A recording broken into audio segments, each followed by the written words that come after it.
Hey, what's happening? This is Tom, NerdRemix.com. I got a movie for you today that, it's been a while and it's storming here in Ohio, but I have a movie for you today called Mr. Hush. I've been wanting to watch this for a while, and it was written and directed by David Lee Madison, and kind of a strange movie to classify, and I'll get more into that later. It tells a story of a man named Holland Price, who is played by Brad Loree, and his wife, the lovely Julie, who is played by the lovely Jessica Cameron, who is one of my favorite people and a friend of the site, former Nerd Remix Horror Hottie of the Month, and she's a horror hottie every month, and even June cleavering it up here, she looks good, and it's sad to say, spoiler alert, she does get killed 15 minutes into the movie, and very cool death scene, by the way. And basically, this guy named Mr. Hush shows up, disguised as a priest, played masterfully by the quirky weirdo Edward X. Young. I've seen a lot of his work, and he's always over the top and always strangely disturbing, and he brings that to this as well. Fast forward 10 years later, and Holland's trying to put his life back together. He's working at a restaurant with Steve Dash, who plays Mac. You might remember him from the Friday the 13th films. I believe he played Jason. And he's basically kind of seeing around this Debbie woman played by Connie Giordano, very good actress, by the way. She has a teenage daughter, and her and Holland kind of hook up a little bit, and who knows, Mr. Hush comes back, accompanied by Stephen Jeffries from Fright Night fame, camping it up to great effect here as Stark, and there's also a really effective cameo, small part, by one of the producers of the film, Thomas J. Churchill, and he plays the Sheriff Churchill, which, kind of a stretch. But anyway, he's really good in this. The problem I have with Mr. Hush is that cannot decide if it wants to be camp or not. I mean, it's obviously played pretty straight, and there's kind of a fine line here, and that's why a movie like Mr. Hush is hard to review, because if it is intended to be a straight movie, then it's probably crap.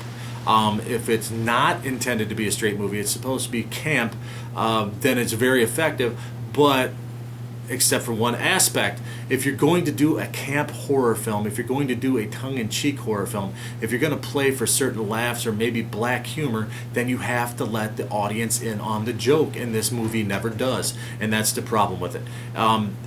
Like I said, some of the performances, particularly Brad Loree, is way over the top. I mean, almost like really a parody of soap opera acting, and you don't know if that is a testament to his talents as an actor, or if they're intentionally trying to camp it up. And like I said, it's very effective if it's intentionally trying to camp it up. But what keeps it from being effective is that they don't let you in on the joke. So you're left with that ambiguity, on, is this played straight?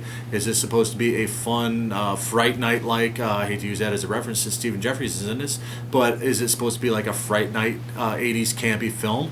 And if it is, it works to an extent that they don't let the viewer in on the joke. And I don't know if that's a fine line for a filmmaker to do. I've never tried to do it. Actually, I made a short that was intentionally supposed to be stupid, and there was maybe one person who didn't get it. But I can see a lot of people viewing Mr. Hush and not getting it. Technically, the film looks great. There's a few glitches with sound, but hey, you expect that with a relatively independent production. The cover really rips off Trick or Treat, but you gotta know that the filmmakers probably didn't have a whole lot of choice. I'm sure the DVD box art went through several incarnations before it was actually released. But like I said, it's an effective film if it was meant to be camp, but you never know. They never let you in on that, and that's my biggest gig on this movie. And it's very hard to give this a rating, very hard to review a film like this, because you don't know what they were shooting for, and it's not really straightforward. And like I said, there's a lot of ambiguity there.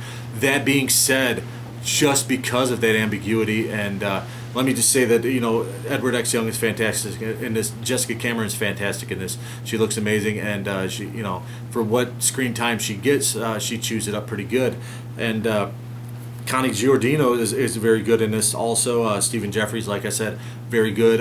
Thomas Churchill it gives a cool performance as kind of a almost a parody of a sheriff, and that's cool too. But like I said, there's that ambiguity there, and for that reason and that reason alone, I'm going to give this a 6.5 out of 10. And take that as you want. Go into this knowing, and sorry if I gave any spoilers here. Go into this knowing that your mindset at the beginning of it on what you think this movie is trying to achieve is probably going to decide whether you enjoy it or not. I don't know if that makes any sense, but in the end, I don't know if Mr. Hush makes a lot of sense in that regard. But strong performances by the actors, given what they were given to work with, and it could be a strong film. I don't know. Maybe I need to rewatch it, but or maybe I need to actually talk to the director and the people involved to see what they were actually trying to achieve here. Like I said, maybe they could insert one or two scenes, and this movie would take a whole different tone. But as of right now, Mr. Hush, a 6.5 out of 10. I'm Tom, NerdRemix.com. Support independent cinema, and huge cloud of shit. Wow. God, I think I smell it. Come on, let's go.